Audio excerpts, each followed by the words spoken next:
क्या आपने कभी सोचा है कि जब हम जिम्मेदारी नहीं लेते तो हमारे कामों में क्या होता है?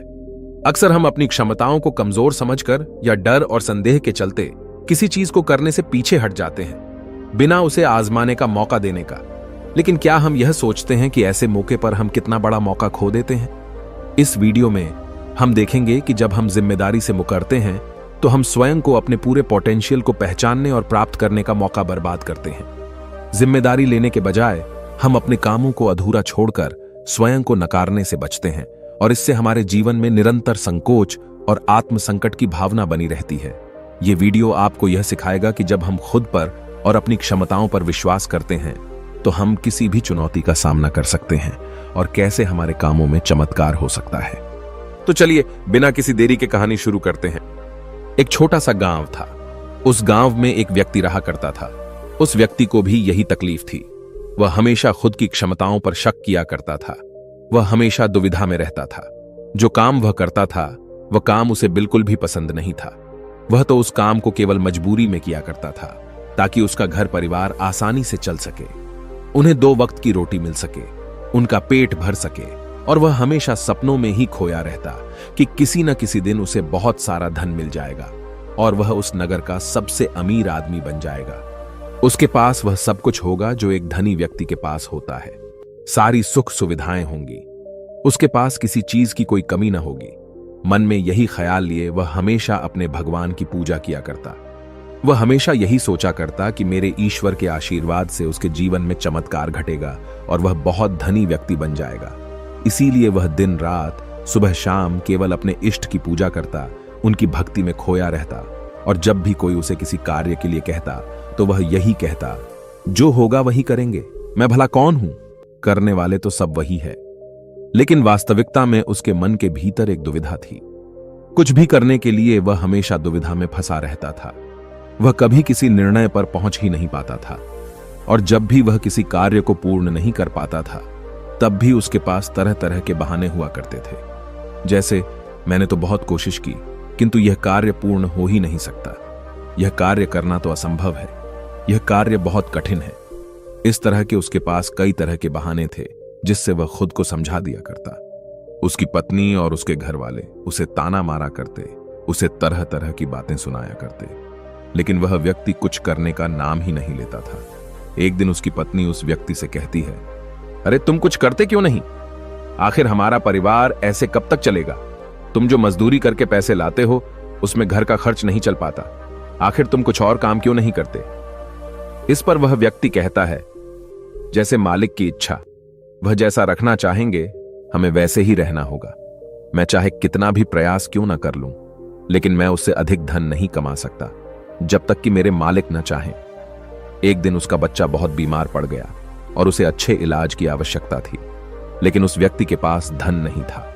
तभी उसकी पत्नी रोते हुए उस व्यक्ति के पास आई और कहने लगी, अरे जाइए ना, कुछ पैसों का बंदोबस्त कीजिए ना, हमारा बच्चा यूं ही मर जाएगा। इस पर व्यक्ति कहता है, अरे पगली, तू चिंता क्यों करती है? इसे कुछ नहीं होगा। मेरे ईश्वर मेरे साथ है और वह इसे बचा ही लेंगे। वह ऐसा कुछ नहीं होने देंगे।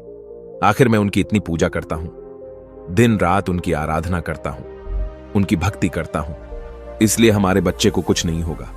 तू चिंता मत कर। अपने पति की यह बात सुनकर उस व्यक्ति की पत्नी घर से बाहर निकली और उसने हर जगह हाथ पैर मारे, हर जगह लोगों से बात की, लोगों से धन मांगा, लोगों से मदद मांगी, लेकिन किसी ने उसकी मदद नहीं की। उसे कहीं से भी धन नहीं मिला और थक हार कर वो घर वापस आ गई। इधर वह व्यक्ति अपने ईश्वर के भजन गा रहा था, उनसे प्रार्थना कर रहा था कि वह उसके बच्चे को स्वस्थ कर दे। बच्चा पीड़ा के कारण लगातार रोए जा रहा था। उसकी पीड़ा असहनीय होती जा रही थी, जिस कारण उसका चीखना चिल्लाना और भी बढ़ता जा रहा था। काफी समय तक वह बच्चा चीखता चिल्लाता रहा, लेकिन उस व्यक्ति को तनिक भी फर्क नहीं पड़ा और अचानक उस बच्चे का चीखना चिल्लाना बिल्कुल शांत हो गया। जैसे ही उस बच्चे की आवाज बंद हुई, यह देखकर वह व्यक्ति सोचने लगा कि लगता है मेरे प्रभु ने मेरे बच्चे को ठीक कर दिया। उसने प्रभु का धन्यवाद किया और कहा, मैं जानता था आप मेरे बच्चे को जरूर स्वस्थ कर देंगे। आखिर मैं आपकी इतनी पूजा करता हूं, आपकी इतनी आराधना करता हूं। मैं जानता था आप मेरा साथ कभी नहीं छोड़ेंगे।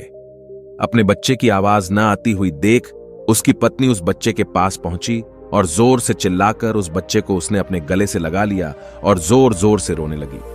तब जब उसने यह सब देखा तो उस व्यक्ति को यह एहसास हो चुका था कि उसके भगवान ने उस बच्चे को नहीं बचाया था, बल्कि अब उसका बच्चा इस दुनिया में नहीं रहा। और जब उसे एहसास हुआ तब उसे बहुत गहरा धक्का लगा।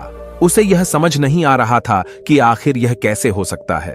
वह तो अपने प्रभु की इतनी भक्ति करता है, इतनी आराधना करता है, फिर आखिर यह सब कैसे हो गया। उसके मन में ऐसे कई प्रकार के प्रश्न उत्पन्न हो रहे थे और उन प्रश्नों को लेकर वह यहां वहां भटकता रहा। और ऐसे ही कई दिन बीत गए। दिन के बाद हफ्ते और हफ्तों के बाद महीने बीत गए, लेकिन अब तक उसे उसके प्रश्नों का कोई उत्तर नहीं मिला था। जब भी किसी से इसके बारे में बात करता तो हर कोई उसे केवल एक ही जवाब देता कि लगता है तुम्हारी भक्ति में कोई कमी रह गई थी। शायद इसी कारण ईश्वर ने तुम्हारी नहीं सुनी। लेकिन उसे किसी की बात पर कोई यकीन नहीं था। उसे उस जवाब से कोई संतुष्टि नहीं मिल रही थी। वह अपने बच्चे को खोने के कारण बहुत तकलीफ में था। मन ही मन वह पूरी तरह से टूट चुका था। एक दिन वह किसी मार्ग से होता हुआ कहीं जा रहा था, लेकिन तेज धूप के कारण वह एक पेड़ की छांव में बैठ गया और वहां पर बैठकर अपने बच्चे को याद करके जोर जोर से रोने लगा। उसी मार्ग से एक साधु होकर गुजर रहे थे। उन्होंने जब उस व्यक्ति के रोने की आवाज सुनी तो वह उसके पास पहुंचे और उस व्यक्ति से कहते हैं, क्या बात हो गई? आखिर तुम इतने जोर जोर से इस तरह रो रहे हो? क्या कोई संकट आन पड़ा है? आखिर क्या बात है, मुझे बताओ। इस पर उस व्यक्ति ने अपनी सारी बातें उन साधु को बता दी और साधु से कहता है, हे गुरुवर, आखिर इसने मेरी क्या गलती है? आखिर मैंने क्या किया? मेरी पत्नी मुझे मेरे बच्चे की मौत का जिम्मेदार ठहराती है। आप ही बताइए, भला मैं अपने बच्चे को क्यों मारना चाहूंगा?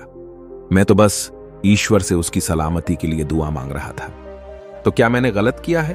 तभी उन गुरुवर ने उस व्यक्ति से कहा, यदि तुम्हारे बच्चे को इलाज मिल जाता तो क्या वह ठीक हो जाता? इस पर वह व्यक्ति कहता है, हां, अवश्य ठीक हो जाता। तभी वह साधु उस व्यक्ति से कहते हैं, तो आखिर तुमने इलाज क्यों नहीं करवाया? इस पर व्यक्ति कहता है, गुरुवर, मेरे पास इतना धन नहीं था कि मैं उसका इलाज करवा सकूं।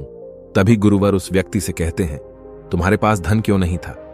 तभी वह व्यक्ति इसका जवाब देते हुए कहता है, गुरुवर, जहां मैं काम करता हूं वहां पर मुझे बहुत ही कम तनख्वाह मिलती है और इससे मेरा घर बड़ी मुश्किल से चल पाता है।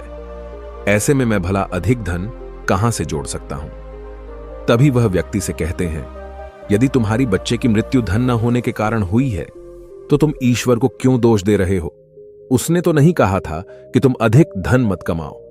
उसने तो तुमसे नहीं कहा था कि तुम वहीं पर काम करते रहो जहां पर तुम्हें कम तनख्वाह मिलती है। ईश्वर ने तो तुमसे नहीं कहा था कि तुम मेरे भरोसे बैठो। यह सुन वह व्यक्ति थोड़ा सा अचरज में पड़ गया। उसने उन साधु से कहा, गुरुवर, तो क्या हमें ईश्वर की मदद नहीं मांगनी चाहिए? क्या हमें उनकी पूजा आराधना नहीं करनी चाहिए? तभी वह व्यक्ति से कहते हैं, तुम्हारा ईश्वर कोई और नहीं बल्कि तुम्हारे भीतर है। वह तुम्हारी आंखों से देखते हैं, तुम्हारे ही हाथों से कार्य करते हैं, तुम्हारे ही पैरों से चलते हैं, और जब तुम्हें कुछ करने के लिए तैयार न हो तो वह तुम्हारी मदद कैसे कर सकते हैं? तुमने ही अपने ईश्वर को हाथ पर हाथ धरे रखने के लिए मजबूर कर दिया है। तभी वह व्यक्ति उनसे कहता है, ठीक है, आपकी बातें बड़ी कड़वी लग रही हैं, लेकिन जो कुछ भी आप कह रहे हैं वह सब सत्य है। कहीं ना कहीं मैं अंदर से जानता था कि मैं ही अपने बच्चे की मौत का जिम्मेदार हूं। यदि मैंने थोड़ा और धन जुटा लिया होता, यदि मैंने थोड़ी सी मेहनत की होती, लोगों से मदद मांगी होती, तो अवश्य ही आज मेरा बच्चा जिंदा होता, मेरे साथ होता। इतना कहकर व्यक्ति जोर जोर से रोने लगा। कुछ देर रोने के बाद फिर से शांत होकर गुरु से कहता है, गुरुवर, जब भी मैं कोई कार्य करने जाता हूं तो मेरे पास इतने साधन नहीं होते थे, न ही धन होता था, न ही किसी का सहयोग मिलता था, और जब भी मैं कोई कार्य करने जाता तो मेरे मन में एक शंका होती, एक संकोच होता कि क्या मैं इस कार्य को कर सकूंगा या नहीं। तभी वह साधु उस व्यक्ति को एक पेड़ की तरफ इशारा करके कहते हैं, क्या तुम पेड़ पर चढ़ना जानते हो? व्यक्ति कहता है, नहीं गुरुवर, मैं आज तक कभी भी पेड़ पर नहीं चढ़ा और न ही मैं पेड़ पर चढ़ना जानता हूं, किंतु आप मुझसे यह क्यों पूछ रहे हैं? इस पर वह साधु कहते हैं, अभी बताता हूं। उन्होंने पास में बैठे हुए एक कुत्ते को एक पत्थर मारकर क्रोध दिलाया और वह तुरंत ही पास वाले पेड़ पर चढ़कर बैठ गए, और अब उस कुत्ते के सामने वह व्यक्ति था। उस कुत्ते ने क्रोधित होकर उस व्यक्ति को दौड़ाया। उस व्यक्ति को कुछ समझ नहीं आ रहा था, वो बस तेजी से भागता जा रहा था। तभी उसे अचानक एक पेड़ नजर आया। वह व्यक्ति उस पर जाकर तुरंत चढ़ बैठा। कुछ देर बाद जब कुत्ता वहां से शांत होकर चला गया, तब साधु उस व्यक्ति के पास आए और उस व्यक्ति से कहते हैं, क्या हुआ? तुम तो कह रहे थे कि तुम्हें पेड़ पर चढ़ना नहीं आता, फिर तुम इस पेड़ पर कैसे चढ़ गए? इस पर व्यक्ति कहता है, गुरुवर न जाने क्यों, लेकिन अचानक ही मैं इस पेड़ पर चढ़ बैठा। मैं नहीं जानता ये मैंने कैसे किया, लेकिन मुझे अपनी जान बचाने के लिए यह करना ही पड़ा।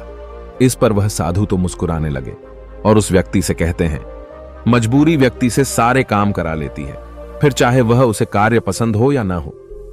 जब तुम्हारी जान पर बन आई तो तुम इस पेड़ पर चढ़ बैठे। आखिर उस वक्त तुमने अपने ईश्वर को क्यों नहीं याद किया? तुम्हें उन्हें अपनी मदद के लिए क्यों नहीं बुलाया? तुम चाहते तो वहीं पर बैठकर अपने ईश्वर को याद कर सकते थे, उन्हें अपनी रक्षा के लिए बुला सकते थे, लेकिन तुमने ऐसा नहीं किया। तुम अपनी जान बचाने के लिए उस पेड़ पर बड़ी सरलता से चढ़ गए, क्योंकि बात तुम्हारी जान की थी।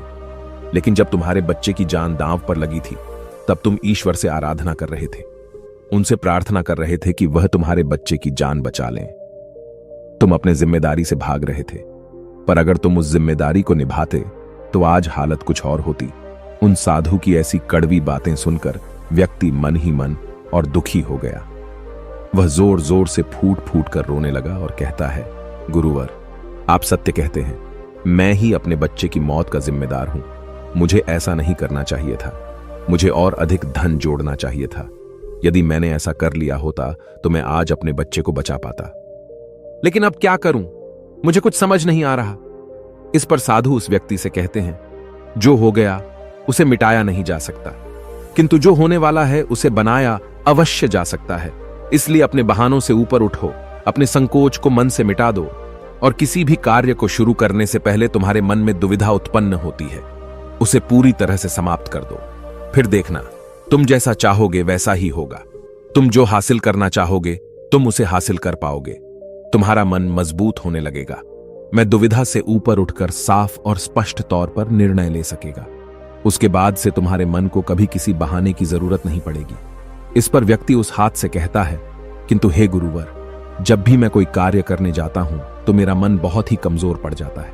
मैं बहुत घबरा जाता हूं। मैं अपने मन को मजबूत कैसे बनाऊं? क्या आप मुझे इसके लिए कोई उपाय बता सकते हैं?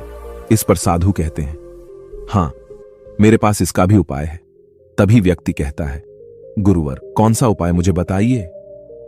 इतने में साधु ने उस व्यक्ति का हाथ पकड़ा और उसे एक नदी किनारे ले आए और उस व्यक्ति से पूछते हैं, क्या तुम्हें तैरना आता है?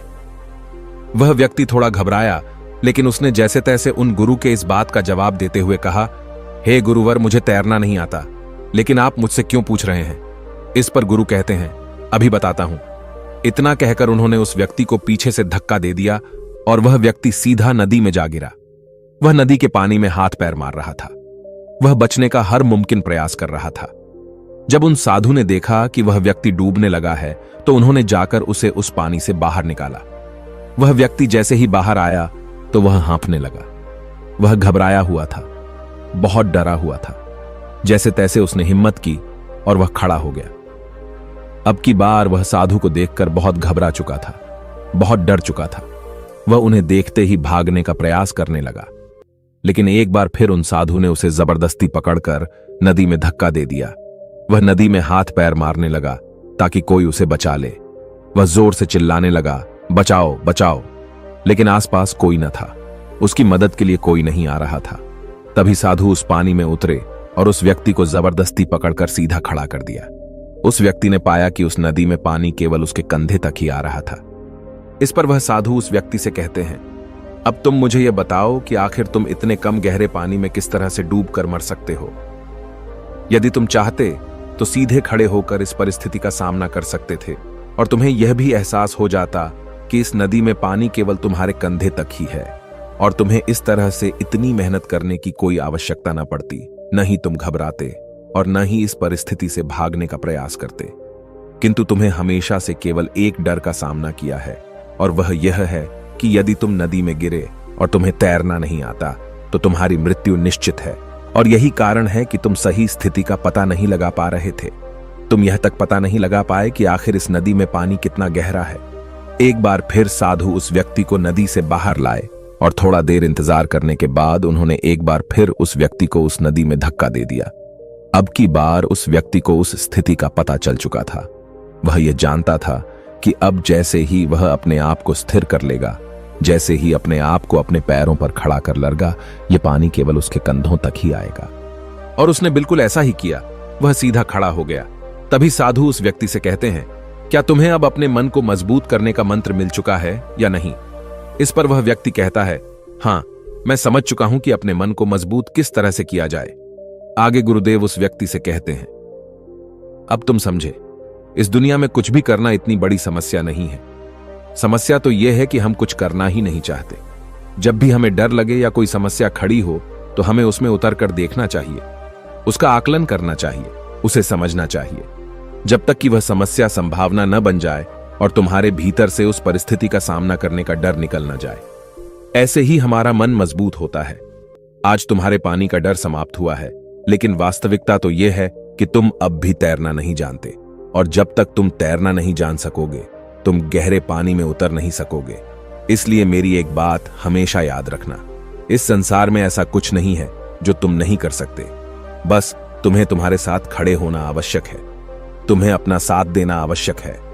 इसलिए अपने आप को धोखा देना बंद करो, अपने आप को दुविधा से बाहर निकालो, अपने आप पर संकोच करना बंद करो, अपनी शक्ति को पहचानो। तुम हर कार्य कर सकते हो जो तुम करना चाहते हो। यह सुन उस व्यक्ति को अपनी गलती का एहसास हो गया और उसने गुरु को प्रणाम किया और वापस अपने घर की ओर लौट गया। अब से हर रोज अपनी गलतियों को सुधारने में लग चुका था, अपने मन को मजबूत करने में लग चुका था। जब भी उसके सामने कोई परिस्थितियां थी, इसका सामना करने में उसका मन घबराता, उसका मन डरता, तो वह उस परिस्थिति के सामने खड़ा हो जाता और उनका डट के सामने करता, अपनी जिम्मेदारियां निभाता, क्योंकि यही करते हैं जिम्मेदार लोग, डट के खड़े होते हैं। उसने अपने मन के संकोच को, अपनी दुविधाओं का त्याग कर दिया था और उसने अपना हाथ थाम लिया था। जिस भी कार्य में उसे डर लगता वह उस कार्य को जरूर करता है, जिससे उसका मन और भी अधिक मजबूत हो जाता। अब ना ही उसके मन में कोई संकोच होता था, न ही वह किसी से किसी प्रकार के डर की बातें करता। हर परिस्थिति का सामना करने के लिए पूरी तरह से तैयार रहता और इसी प्रकार उसके मन का सारा डर खत्म हो चुका था और वह अपने जीवन में आगे बढ़ने के लिए पूरी तरह से तैयार था। अब वह जो कुछ भी चाहता था वह उसे हासिल करने में पूरी तरह से सक्षम था।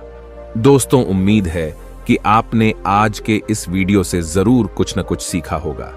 तो इस वीडियो को अपने दोस्तों के साथ शेयर करना ना भूलें, और अगर आप ऐसी ही गौतम बुद्ध की कहानियों को लिखित रूप में पसंद करते हैं तो बोधि इंस्पायर्ड की मेंबरशिप ज्वाइन करिए। हम ऐसी ही कहानियां अपने मेंबर्स रिटन फॉर्मेट में हमारे मेंबर्स को देते हैं। हमें ऐसे ही सपोर्ट करने के लिए चैनल को सब्सक्राइब जरूर करिए। तो चलिए मिलते ऐसे ही एक और नई वीडियो में।